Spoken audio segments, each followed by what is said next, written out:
नमस्कार, मैं हूं अजय कुमार और आप देख रहे हैं शख्सियते रफ्तार। रात नहीं ख्वाब बदलता है, मंजिल नहीं कारवां बदलता है। जज्बा रखो जीतने का, क्योंकि किस्मत बदले न बदले पर वक्त जरूर बदलता है। हम बात कर रहे हैं एक ऐसे शख्स की जिन्होंने अपनी शुरुआत अलीगढ़ के ग्रामीण क्षेत्र भयां से होकर दिल्ली के गलियों में की। जब पूरा देश आगे बढ़ने की होड़ में लगा हुआ था, तब अलीगढ़ की सड़कों पर एक शख्स अपने हुनर को तराशने में लगा हुआ था। हम बात कर रहे हैं शख्सियते रफ्तार के आज के मेहमान जनाब आमिर खान साहब का। आमिर का जन्म अलीगढ़ में हुआ और नेशनल स्कूल ऑफ ड्रामा में उन्होंने अपने अभिनय का प्रशिक्षण लिया। आजकल आमिर अपनी नई मूवी भोला में अपने किरदार करछी को लेकर काफी चर्चाओं में बने हुए हैं। आइए बात करते हैं शख्सियते रफ्तार में आज के मेहमान जनाब आमिर अली से, उनकी कहानी उन्हीं की जुबानी। आमिर, सबसे पहले स्वागत है रफ्तार में आपका। जी, बहुत बहुत शुक्रिया आपका भी। और मैं मतलब अच्छा लग रहा है मुझे कि मैं आपके साथ इंटरव्यू कर रहा हूँ आज बैठ के। Thank you. आमिर, मेरा पहला प्रश्न आपसे, शुरुआत कैसे हुई, ये सफर कैसा रहा? इसकी शुरुआत मतलब जब मैं गांव में था बचपन में, तो कभी पता नहीं था कि एक्टर बनना है। और वहाँ से हम नाटक देखते थे। और फिर जब मैं दिल्ली आया तब भी नहीं पता था कि कहाँ वक्त लेकर जाएगा। और जब मैं यहाँ के दिल्ली के स्कूल से पास हो गया, 12th के बाद कॉलेज में गया, RSD कॉलेज, वहाँ की एक रंगायन सोसाइटी है, तो वहाँ से शुरुआत हुई। और इसमें मैं कभी थिएटर नौटंकी ये हमारे घर से अलाउ नहीं था और ना मैं कभी जाना चाहता था। और ये मेरे एक दोस्त का क्रेज़ था, वो राजेश था, और उसको बहुत ड्रामा करने का बहुत शौक था। तो वो मुझे खींच के ले जाता था कि चल चल ऐसे करके। मैं बहुत मना करता था कि नहीं करना मुझे। लेकिन एक दिन हम पहुँचे तो उन संस्था के व्यक्ति थे, उन्होंने कहा कि हम तुम्हें ज्वाइन कराएंगे रंगायन, लेकिन उससे पहले तुम पैम्पलेट्स बांट दो हर कॉलेज में जाकर। तो उन्होंने हमें पैम्पलेट्स बंटवाए, लेकिन और उन्होंने कहा था सर्टिफिकेट देंगे, लेकिन वो बाद में नहीं दिया हमको। अच्छा, उसके बाद ही शुरू एक बड़ी बड़ी कहानी सी होती है कि जनरली ऐसा बोलते हैं कि ना, जब आप अभिनय के क्षेत्र में जाते हो तो आपकी पीछे की कहानी, पढ़ाई लिखाई, घर सब छूट जाता है।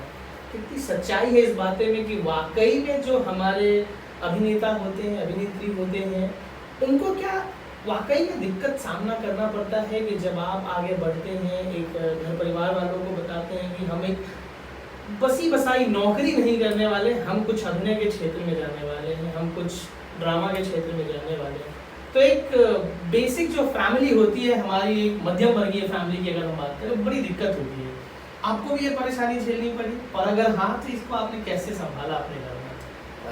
परेशानी तो बहुत सारी थी और जिम्मेदारियाँ बहुत सारी थी। और लेकिन मुझसे बड़े 2 भाई हैं, तो उनकी बदौलत मैं थोड़ा फ्री था घर से, तो जिसकी बदौलत मैं कर पाया इस थिएटर में। जिम्मेदारी यही थी कि एक मोमेंट, बहुत सारे मोमेंट ऐसा है कि जहाँ नौकरी कर लेना ही बेहतर था। बिल्कुल। कि तू नौकरी करके कुछ अर्निंग हो, अर्निंग करके घर के हालात को ठीक किया जाए। लेकिन वक्त कुछ और चाहता था, और करते करते मैं इसमें चला गया। घर वालों ने काफ़ी बोला भी बीच में कि क्या कर रहा है और इसको छोड़ देना चाहिए और नौकरी को कुछ लगा नहीं, लेकिन मैं लगा रहा हूँ। वो एक मध्यम वर्गीय परिवार का जो आता है वो आपने भी झेला है कहीं ना कहीं।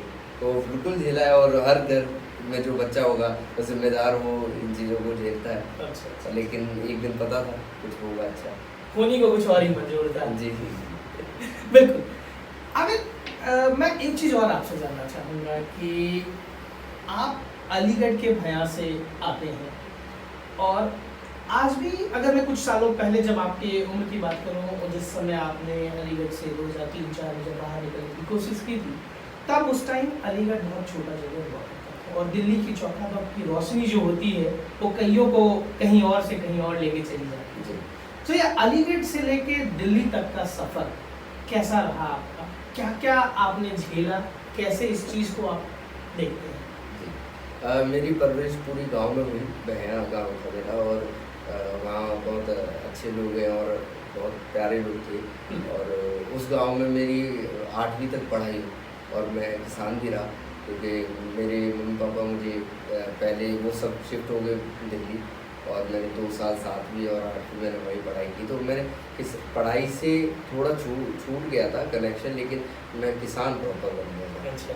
हाँ, तो वो मेरे दौर बहुत रहा। वहाँ से जब निकला, तो निकलने के बाद जब दिल्ली में आया, तो मैं पहली बार तो एडमिशन जब लिया तो मैं बहुत भावुक हो गया था, कि मुझे यहाँ मन नहीं लगता था। वहाँ की आबो हवा, हमारे कल्चरल जो चीज़ें हैं, और जो दोस्त यार थे सब बचपन के वहीं थे, सब छूट गए। सब छूट गए।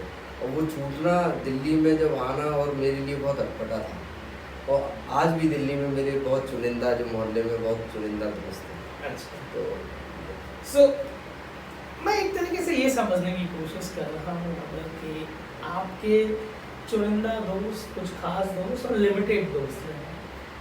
सो अगर हम बात करें आमिर के एक कैरेक्टर की, आमिर एज ए कैरेक्टर, किसी मूवी की कैरेक्टर, एक इंसानियत, एक शख्सियत के बारे में। सो आमिर कैसे लोग हैं? आमिर एक चुलबुला सा इंसान है, आमिर एक हंसता खेलता इंसान है, आमिर बहुत सीरियस है, क्या है आमिर की शख्सियत? ये तो लोग ही बताते हैं, और जब फ्रेंड सर्कल जैसा रहता है तो मैं बहुत चुलबुला भी हूँ। अच्छा। और मतलब दूसरे लोगों को हंसाने में ज़्यादा यकीन रखता हूँ, और वो लोग बहुत इम्प्रेस भी होते हैं मुझसे। और दूसरा ये कि कभी कभार अकेला भी बहुत रहता हूँ, तो बहुत वो एक भावुकपन भी रहता है, और संवेदनशीलता है, और लोगों के प्रति प्यार है, और जो अपने हैं उनके लिए पूरी जी जान से मैं उनके लिए हाजिर होता हूँ हर वक्त। सो एक मिश्रित शख्सियत है आमिर का। जी, सीरियस भी है, और जैसे मूवमेंट होता है वैसे, और मुझे लग रहा है हर एक इंसान के अंदर वो समय के साथ अपने आप को बदलना। जी वही। सो आमिर, मैं आगे ये इस चीज़ को और समझने की कोशिश करूँगा अभी आपसे, कि अभी हम भैया से दिल्ली तक पहुँच गए हैं। दिल्ली में आपने बताया कि आपकी बेसिक एजुकेशन जो है वो NSD से हुई। मैं अपने दर्शकों के लिए बताना चाहूँगा कि NSD national school of drama, जो कि अगर हम बात करें फिल्म इंडस्ट्री में, तो ऐसे कई हमारे अभिनेता और अभिनेत्री रहे हैं जिन्होंने अपनी बेसिक फिल्म इंडस्ट्री की गुर समझ लीजिए, या उन चीज़ों को बारीकी से समझने का जो उनका जज्बा रहा है, और जिस चीज़ों को उन्होंने समझा है, वो उनको नेशनल स्कूल ऑफ ड्रामा से ही मिलता है। एक नाट्य कला प्रशिक्षण केंद्र कह सकते हैं इसको, और इनके अभिनय के बारीक गुणों को वहाँ के जो प्रोफेसर्स हैं, टीचर्स हैं, वो निखारते हैं, जिसके बाद हम और आप उन्हें रुपैले पर्दों पर देखते हैं। सो अलीगढ़ से NSD का सफ़र, और NSD से फिर मैं मुंबई तक का सफ़र, ये जर्नी कैसी रही आपकी? बेसिकली मैं जो इसमें थिएटर में जब आया था, मैं बस रोजी रोटी बनाने आया था। अच्छा। मेरी हिंदी ऑनर्स से मुझे लग नहीं रहा था कि मुझे जॉब मिलेगी। मैंने MA भी की है फर्स्ट डिवीज़न। अच्छा। और इसके पहले मैंने जामिया मिलिया इस्लामिया से PG diploma in acting, gold medalist भी हूँ मैं एक्टिंग में, और Shri Ram centre performing arts से भी कोर्स किया 2 साल। ये करने के बाद भी मेरे पे कोई काम वाम नहीं था, तब भी मुझे ये लगता था कि मैं क्यों जा रहा हूँ इस फील्ड में। जी। पर कुदरत और लोगों का प्यार इतना है कि शायद मुझे अपने पे यकीन नहीं था, लेकिन लोगों ने मुझे बहुत बढ़ावा दिया। और नाम मेरा आमिर खान, जो मैं सोचता हूँ कि बचपन से किसने रखा, क्योंकि मुझे इसी फील्ड में घुसा दिया। तो वहाँ से आने के बाद और फिर मैंने NSD ट्राई किया, और NSD का सफ़र बहुत टफ था। 3 बार मैं फेल हो चुका था, 3 बार मेरा नहीं हुआ। चौथी बार मैंने जब मैं टाई में था तो NSD की रेपेटी कंपनी में, तो तभी मैंने इसके लिए फर्स्ट टाइम बहुत मेहनत करी, और मैंने ये सोच के किया कि मैं प्रोफेशनल NSD में ऑलरेडी काम कर रहा हूँ जी, तो मुझे यहाँ के लिए बहुत अच्छे से तैयारी के साथ जाना है। भले वो मुझे फेल कर दें चौथी बार, लेकिन उनको ये लगना चाहिए कोई एक्टर आया है। तो उसके लिए मैंने 15 दिन रात को 6 बजे से लेकर रात तक 9 बजे तक हम प्रैक्टिस करते थे। मेरा एक दोस्त था वो हम दोनों प्रैक्टिस करते थे, और मेरा उसमें हो गया। अच्छा। और मतलब खुशी का पल है, इतने सारे बच्चों में एडमिशन होना अपने आप में भी बहुत गर्व की बात है। और NSD का सफ़र पूरा मैंने 3 साल में मेरी कोई छुट्टी नहीं, NSD में रेगुलर स्टूडेंट था मैं वहाँ का, और अच्छा काम करके निकला, और बैचमेट के सपोर्ट के साथ, टीचरों के सपोर्ट के साथ जो NSD के थे। ये करने के बाद फिर मैं निकला यहाँ से, और निकलने के बाद फिर मैं यहाँ कोरोना ख़त्म हुआ, और सेकंड जब वेव थी उससे पहले ही मैं शिफ्ट हो गया था बॉम्बे। बॉम्बे एक अलग ही शहर है और दिल्ली एक अपनापन है, और दिल्ली में अब बचपन करीब 12 साल तो यहीं गुजरे उम्र में। और बॉम्बे पहुंचने के बाद बहुत अटपटा है, वहाँ थोड़ा सा अलग फील होता है, अपनापन कम दिखाई देता है, वहाँ स्ट्रगल बहुत दिखाई देता है। लोगों को देखोगे आप, वहाँ का रहन सहन बहुत अलग है, खान पान बहुत अलग है, दिल्ली दिल वालों की है। दिल्ली दिल वालों की है। हाँ। तो ये बिल्कुल आपको, मैं फर्स्ट टाइम गया था तो मैं 15 दिन ये था कि कब मैं भागूँ वहाँ पर। अच्छा। मैं बहुत रुकना बहुत मुश्किल था। हाँ। कि बॉम्बे का स्ट्रगल बहुत अलग है दिल्ली के। तो ये था कि मतलब दिल्ली में जो अपनापन मिला वो कहीं ना कहीं जाके मुंबई में आपको थोड़ा सा जी कुछ दिन बाद मिला या कुछ देर बाद मिला, मैं ये बोल लेकिन सकता अभी हूँ। मैं जब गया हूँ 1 साल बाद रेपेटरी कंपनी में जॉब करने के बाद दोबारा शिफ्ट हुआ हूँ, जी। अभी वहाँ बॉम्बे सही लगता है। सो ये बदल गया, बदल जो गया। पहले दिल्ली दिल वालों की थी अब मुंबई भी अपने आप लगनी सी मुझे लगता है लगी। बॉम्बे थिएटर के लिए मुझे बुला रही थी अच्छा। और मुंबई मुझे सिनेमा के लिए बुला रहा है, तो इसलिए बार बार अब खींचता है। अच्छा है। इनफैक्ट आई थिंक ये एक बड़ी अच्छी बात आपने बताई कि मतलब एक कर्म भूमि और जन्मभूमि का जो कॉन्सेप्ट है, जो हमेशा से चलता आ रहा है, वही है कि आपका थिएटर वाला जो था वो दिल्ली तक था। अब जब आप बॉलीवुड एक बड़े पर्दे की तरफ जा रहे हैं तो वो आपको मुंबई की तरफ देख रहे हैं। बिल्कुल। आप देख रहे हैं जैसा कि हम बात कर रहे हैं आमिर अली खान के साथ, जो कि भोला मूवी में एक किरदार है करची, उसको इन्होंने निभाया है, उस किरदार को इन्होंने रुपये पर्दों पर जीवंत किया है। इस चर्चा को हम अभी और आगे बढ़ाएंगे और इस चर्चा के दौरान हम बात करेंगे आमिर खान साहब के साथ उस मूवी के बारे में जिनसे इनको प्लेटफॉर्म मिला है। आमिर, एक प्रश्न है, आनंद, ये मेरा ही नहीं मेरे व्यूअर्स का भी प्रश्न है, सब लोगों का है कि ये मूवी कैसे मिली आपको?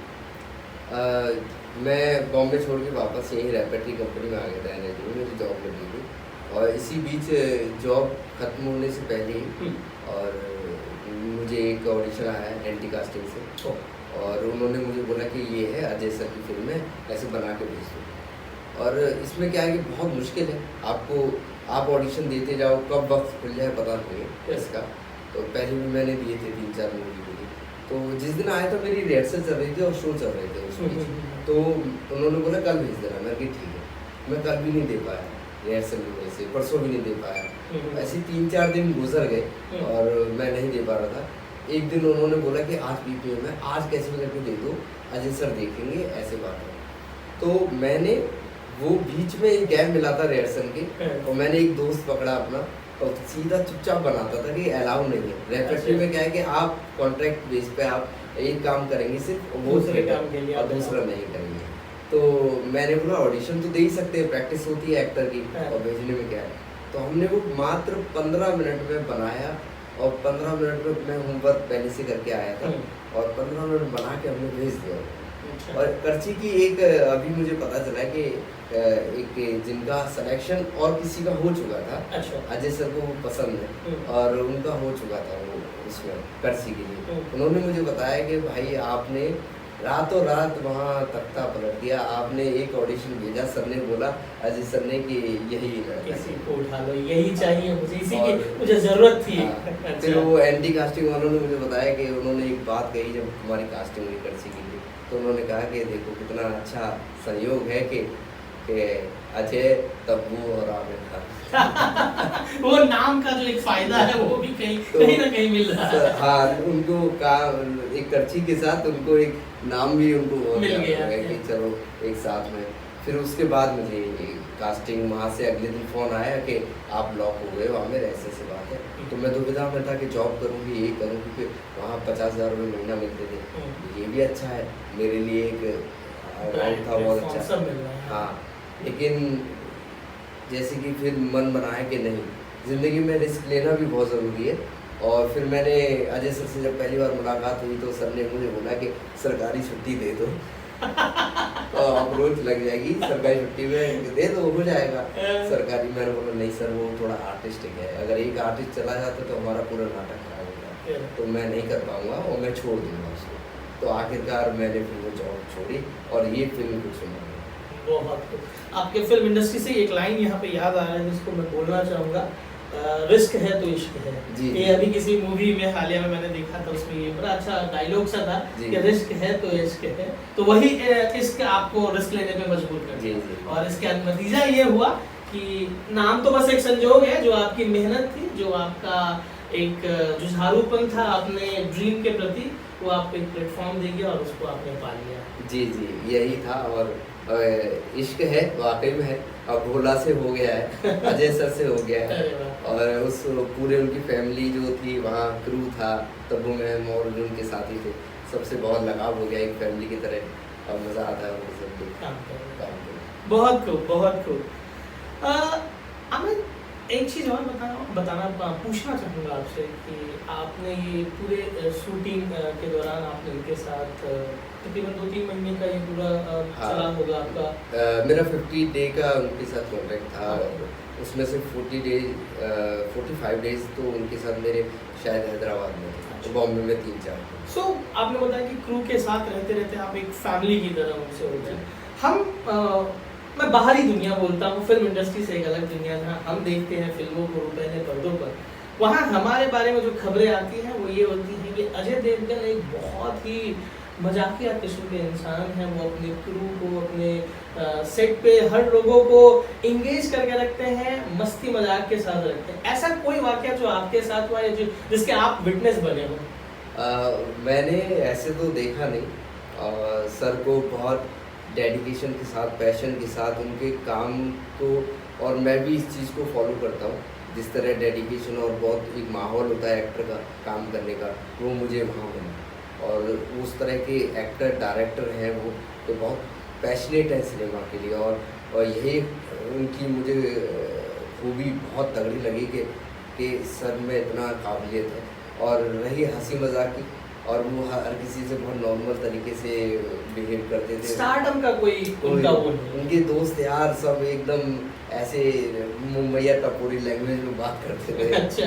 कहाँ जा रहे ला, ऐसे करके बात करते थे। उनके दोस्त यार हैं सब, और वो अपने लोगों के साथ ही फ्रैंक करते थे। अच्छा। और जिनके साथ के ये ऐसे स्वभाव का है, इसके साथ तो मैं उसके कर साथ प्रैंक करने हाँ। के लिए रेडी। हाँ, बाकी अगर कोई नहीं है, जैसे ये पता चल गया कि मतलब इनके साथ नहीं है, मतलब ये ऐसे है ऐसा है, तो वो नहीं करते हैं। जिनके साथ वक्त बीता है, जिनके साथ रहे हैं, वो पिछले कई सालों से रहते आ रहे हैं। हाँ। और उनका एक ग्रुप में जो लोग हैं, हम्म। सिर्फ उन लोगों से वो मजाक करते हैं, और वो लोग भी फुल एंजॉय करते हैं उस चीज़ को कि हमारे साथ ऐसा मजा हो रहा है। हाँ। तो माहौल एकदम से सेट पे हल्का करके रखते हैं, हाँ। लोगों को एंगेज करके रखते हैं मस्ती मजाक के साथ। हाँ। सबके साथ नहीं, लेकिन जिनके साथ करते हैं जिनके उनके साथ 100% जिनके इन्वॉल्व साथ होते रहते हैं। हैं, तो बहुत ऐसी, लेकिन काम के प्रति डेडिकेशन पैशनेट है।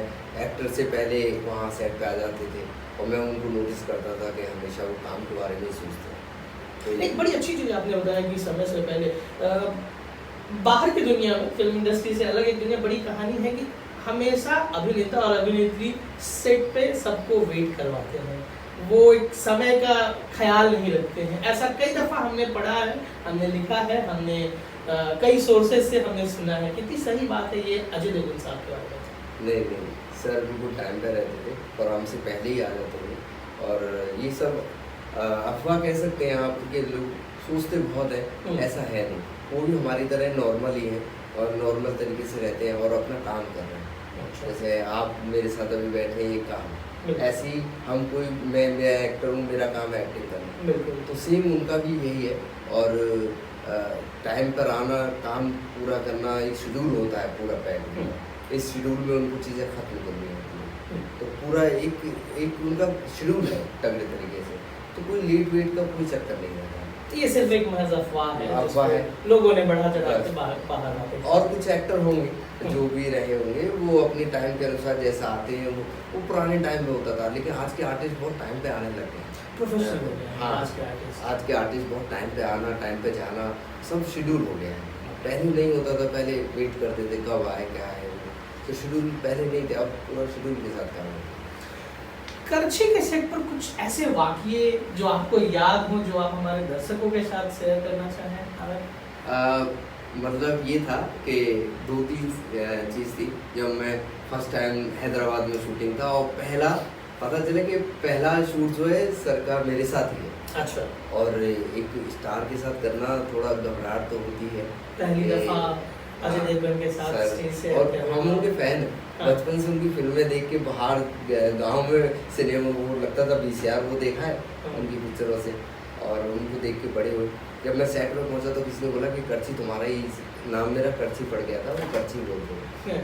कह रहे कि तुम्हारा ही है सबसे पहले सर के साथ। और मैं ये सोचूं मेरा ही क्यों, कुछ और रख देते। एक कहीं दिल में दुख दुख दुख दुख की हाँ, आवाज आने ये लगी। हो रही थी। और सेट इतना भव्य था और इतना लोकेशन क्या तगड़ा था, बाप रे बाप। जहाँ शायद आपने पिक्चर देखी होगी तो शिव जी की मूर्ति लगी जी, थी पहाड़ों जी। के बीच में, जो उन्होंने ये लोकेशन ली, कमाल थी, मेरे लिए भी बहुत कमाल। तो थोड़ी देर बाद किसी ने बोला कि कर्ची को बुलाओ, कर्ची को बुलाओ, आओ, और ये वो तो सर के साथ ही था मेरा सीन। और सर ने आते ही भारी सी आवाज़ में बोला कि बैठो बैठो। तो मैं बैठ गया था और एकदम से सर ने बोला चल लाइन बोल, क्या है वो। तो मैंने पहली लाइन बोली तो उन्होंने बोला ये ठीक है, सही है, ऐसे बोलियो। और दूसरी बोली, दूसरी, तो उसमें थोड़ा सा बोलने में अंदाज कुछ और हुआ। तो सर ने बोला कि इसको नहीं ऐसे करके बोल, ऐसे।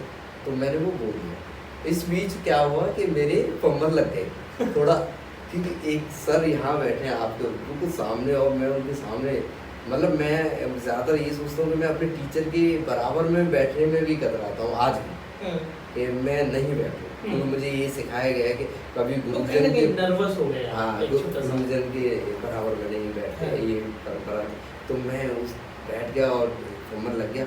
और लगने के बाद मैं ये सोचूं यार कि ये कैसे हो सकता है, मैंने ट्रेनिंग ली है और भी फंबल नहीं, ये नहीं होना चाहिए। तो कहने का मतलब अपने आप को यही ट्रेनिंग काम आती। और मैंने अपने आप को चार्ज किया, कुछ एक्सरसाइज है मेरी, और मैंने अपने आप को चार्ज किया। और कभी ऐसा नहीं हुआ थिएटर में ऐसा फंबल नहीं लगा, और रिहर्सल में हो सकता है, लेकिन जब सेट पे आता हूँ मैं, तो मैंने वहाँ यही सोचा कि अजय सर मेरे लिए एक्टर है, वो एक्टर है, और मैं एक एक्टर हूँ, और मुझे एज एन एक्टर कैसे काम करना है, तो वो प्रोफेशनली काम करना है बस। और जब मैंने वो किया पहला शॉट सर के साथ, तो पहले टेक में डर हो गया। वो पहला टेक्निक है। हाँ। ओके। और दूसरे में जो आया तो उन्होंने बोला कि थोड़ा इमोशनल है ये वो, मैं भी ठीक है। तो मैं इतना भर गया था, उस दिन मेरा फोन चोरी हो गया। उसी दिन सेट पे दिल्ली में, तो दिल्ली हैदराबाद जा रहा था, उसी दिन शूट था, और सुबह चोर फोन छीन के भाग गए मुझसे। अच्छा। तो जैसे तैसे मैं पहुंचा था। तो फिर मैंने कुछ चीज़ें अपनी रिकॉल की, कुछ यादें जुड़ी हुई, मजबूरियाँ हैं बहुत सारी इमोशनल होने के लिए, तो वो मैंने थोड़ा ट्रिगर किया। लेकिन फिर मैंने कहा कि ये मुझे बहुत नेचुरल करना है, जितना इमोशनली बहुत अच्छा करना। और फिर जब मैंने किया तो मैं बहुत भर गया था। सर देख कर आए, उन्होंने कहा कि मूव ऑन, मतलब कैमरा चेंज करो। तो एक बार भी हो गया वो। तो मैं पहले दिन ही सर को बोल रहा हूँ कि नहीं सर एक और करते हैं, और मैं भूल गया कि वो बहुत स्टार है, मैं क्या बोल रहा हूँ। पहले दिन एक एक्टर नहीं, वो आपके अंदर का जज्बा आ रहा था कि मैं इससे अच्छा और बेहतर कर सकता हूँ। वो बहुत इमोशनल भर गया था। जी। तो मैंने दोबारा बोला मैं सर एक और बार, फिर उन्होंने बोला कि नहीं तुमने बहुत अच्छा किया है।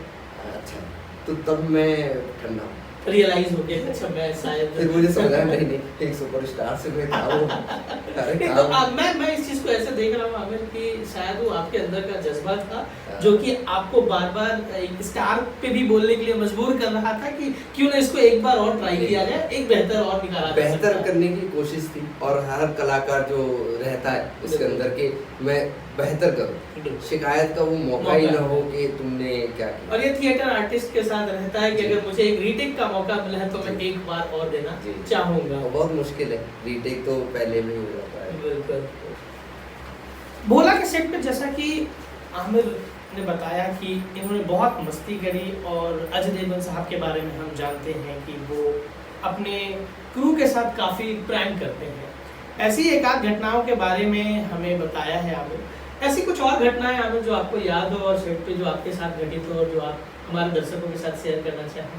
जी, सर ने तो कभी प्रैंक नहीं किया मेरे साथ। हाँ। लेकिन एक वाक्य है, और एक ऐसा था कि जब मैं सेट ट्रक में थे तो सीन चल रहा होता था, और सीन चलने के बाद एक उसमें कुछ आग बुझाने वाला सीन है, तो हम आग बुझाते बुझाते मैं रुक गया वहीं पर, कुछ ऐसे एक्शन करते हुए रुक गया। तो इतने में जब कट हो गया, तो कट होने के बाद वो आए, कह रहे कि सर कर्ची रुक गया है इसमें, और एक्शन करते करते उस देर ही रुक गया। तो मुझे सर ने फिर एक आवाज़ में पूछा कि तुम रुक गए थे? तो मैंने बोला नहीं सर, मैं तो नहीं रुका। तो उन्होंने बोला, फिर उन्होंने अपना मॉनिटर देखा, उन्होंने बोला डन, ये हो गया, मतलब सही जा रहा है। एक दिन और ऐसा किस्सा हुआ, और सर के साथ थोड़ा ये हो गया कि मैं काम के मामले में बात कर लेता था, अदरवाइज कोई हंसी मजाक ऐसी कभी नहीं कर पाता था ना, वो मुझसे प्रोफेशनल खुल गए थे हाँ, आपके साथ। मतलब काम के मामले में पूछ सकता हूँ, तो वो मैं हमेशा ही उनसे पूछता था। तो एक दिन ऐसे ही वाक़या है, तो वहाँ एक सीन कर रहे थे हम लोग, तो उनकी जैसे कट होने के बाद वो आए, उनके साथी जो मॉनिटर वगैरह देखते हैं, उन्होंने बोला कि करछी ना सर, इसमें थोड़ा ठंडा लग रहा है, करछी ठंडा दिख रहा है सर। तो उन्होंने मेरे ऐसे, मैं उनके बराबर में बैठा ट्रक में, और उनके मुझसे बोलते हैं कि लोग बोल रहे हैं कि तो ठंडा लग रहा है। तो मैंने भी पता नहीं क्या हुआ उस दिन, मैं धीरे से उनके पास गया और कान के पास, तो मैंने बोला सर अगला सीन गर्म कर देते तो ऐसे करके वो थोड़ी सी मुस्कान में हंसे, और मुझे ऐसा लगा क्या प्यारी हंसी हंसी है सर। सो आपने वो मुकाम पा लिया, आपने अजय देवगन को हंसा दिया। मतलब मैं ऐसा लगा मुझे कितनी मतलब मासूमियत से सर ने हंसा, और मतलब मेरा दिल खुश हो गया उस दिन, इतनी सी बात। बहुत खूब। ये एक आध कुछ घटनाएं जो हमें आमिर ने बताया भोला के सेट से, आमिर ने बताया मुझे भोला के सेट से अजय देवगन साहब की शख्सियत के बारे में, क्रू मेंबर्स के बारे में। और एक और किस्सा इसमें ये था कि एक मोटे पुलिस वाले होते जी। उनको उठाने के लिए बोला सर ने, लास्ट दिन था, और जब हम उसे उठा रहे थे तो वो एक सीन हो गया था हाथ से उठाने के, बहुत मोटे पुलिस वाले बने उसमें, तो उठाने के बाद वो उठे ही ना, तो सर ने बोला एक और लेते हैं ऐसे करके, और फिर तुम नहीं उठा पाओ तो टांग से खींच लो। अच्छा। तो मैं वाकई में टांग से खींच रहा, तो मैं गिर गया सीन में, उनको इतने भारी थे, वो मोटे थे पुलिस वाले। और फिर जब एक बार सीन हुआ तो फर्स्ट टाइम सर ने वहाँ सेट पे मेरा नाम लिया, और मुझे जब मैं सीन आ रहा था तो मुझसे बोलते हैं कि आमिर खान लगा दे जोर, उठा इस मोटे को, ऐसे करके कुछ सर ने बोला, उठा इसे पूरी जान लगा दो। और मैंने इतनी जान लगा दी, वो मोटे भाई साहब जो इस पिक्चर में बहुत अच्छा कैरेक्टर किया है, और वो मुझसे उठे ही नहीं, और लोग इतने हंसे उस पर्टिकुलर सीन पे। फिर मैं सर के पास गया, मेरे सर मैंने पूरी जान लगा दी, मुझसे नहीं उठे, तो सर भी हंस पड़े। बहुत खूब। सो आमिर ने बताया कि भोला के सेट पे अजय देवगन साहब और उनके क्रू के साथ उनकी मस्तियाँ चलती रही, आमिर भी किसी न किसी तरह से उस मस्ती के शिकार में है गए, कहीं उन चीज़ों को इन्होंने अपने ऊपर लिया, और जैसा इन्होंने एक वाकया बताया कि जब एक रीटेक हुआ तो ये खुद जाके बोलते नहीं नहीं अच्छा है, इसके बावजूद हम एक बार और कोशिश करेंगे। सो ये एक शख्सियत है अजय देवगन की भी, जिसके बारे में हम सुनते हैं, पढ़ते आ रहे हैं, और आज हम उस शख्सियत के बारे में एक और शख्सियत से सुन रहे हैं, आमिर से, जो कि उसके गवाह रह चुके हैं, उसके विटनेस रह चुके हैं। आमिर, चर्चा को थोड़ा सा और आगे बढ़ाते हुए, आप एक उभरते हुए कलाकार हो, और रफ्तार की तरफ से हमारी बेस्ट विशेष है कि आप और आगे जाएं। इस चर्चा को हम आगे बढ़ाते उससे पहले एक प्रश्न मेरे दिमाग में आ रहा था कि आप बड़े पर्दे पे काम करने को अभी गए हो, आपका थिएटर से भी एक पुराना रिश्ता रहा है। आज के ज़माने में हम OTT की बहुत बातें सुनते हैं, OTT से रिलेटेड चीज़ें हमने देखा कि कोरोना काल में कई ऐसी मूवी, बड़े स्टार की मूवी थी जिन्होंने बड़े पर्दे पे न लाके अपने आपको OTT पे लॉन्च किया। आप कैसे देखते हो? क्यों मेरा ये प्रश्न आपसे पूछने का एक और ये था कि आप एक नए कलाकार हो, बढ़ते हुए कलाकार हो, आपने हर चीज़ को जिया है, आपने थिएटर भी किया, आपने बड़े पर्दे पे प्लेटफॉर्म भी आपको मिला, मौका आप वहाँ भी किए हो, और अभी का स्पेस OTT का स्पेस है, उस चीज़ को आप कैसे देखते हो आने वाले समय में? जैसे कि थिएटर में भी अभी देखा जाए तो अगर मैं थिएटर की बात करूं तो सिर्फ NHD में ही नाटक होते हैं स्टूडेंट की जो फिल्म, जिनमें पब्लिक देखना चाहती है और नए न्यू आर्टिस्ट देखना चाहते हैं। और थिएटर में जब पैसे की बात आती है तो बहुत कम लोग जाते हैं टिकट लेके थिएटर को देखने, ये होता है। और सिनेमा में ये अभी ऐसा हो रहा है कि OTT आने के बाद माहौल बदल गया है, लोग फ़ोन और इसी पे अपना टाइम ज़्यादा व्यतीत करते हैं। और मैं बस इतना ही कहूँगा कि सिनेमा का अपना एक अलग अंदाज है, और जो सिनेमा से प्यार करते हैं, जो पर्दे पे जाके फिल्में देखते हैं, वो हमेशा चाहते हैं। अभी बाहर थोड़ा सा लोग कुछ भी अच्छी फिल्म हो चाहे बुरी हो, कुछ नेगेटिव व्यू देने की वजह से, रिव्यू गलत देने की वजह से लोगों की मानसिकता में थोड़ा असर होता है। और ये नहीं होना चाहिए। हर पिक्चर मेहनत करके बनाई जाती है, और इतने ये नहीं कि वो लोग मेहनत नहीं करते, पूरे दिन रात लगा के ये पिक्चर बनाई थी और मेहनत करते हर एक्टर हर डायरेक्टर करता है। लेकिन कहीं ना कहीं लोग OTT के आने से फ़र्क पड़ा है। और लेकिन एक टाइम तक चलती हैं चीज़ें। अभी शायद इसका दौर है, कुछ सिनेमा का दौर है, लेकिन आने वाले समय में ज़रूर सिनेमा में जाएंगे। कुछ सिनेमा है, OTT। सो वो आपके कहने के हिसाब से कि जो एक चाहने वाले लोग हैं, जो वो 70 mm की जो सीट, उसको चाहने वाले लोग OTT से उतने खुश नहीं हो सकते। टाइम बीइंग के लिए हम जरूर चले जाएंगे, लेकिन लौट के आना अपनी मंजिल पे ही है, जो 70 mm का वो पर्दा है। ये सही है। हाँ, लौटेंगे वो ज़रूर, और उनको अभी भी सिनेमा पसंद है। हाँ। तो आएंगे वो ज़रूर।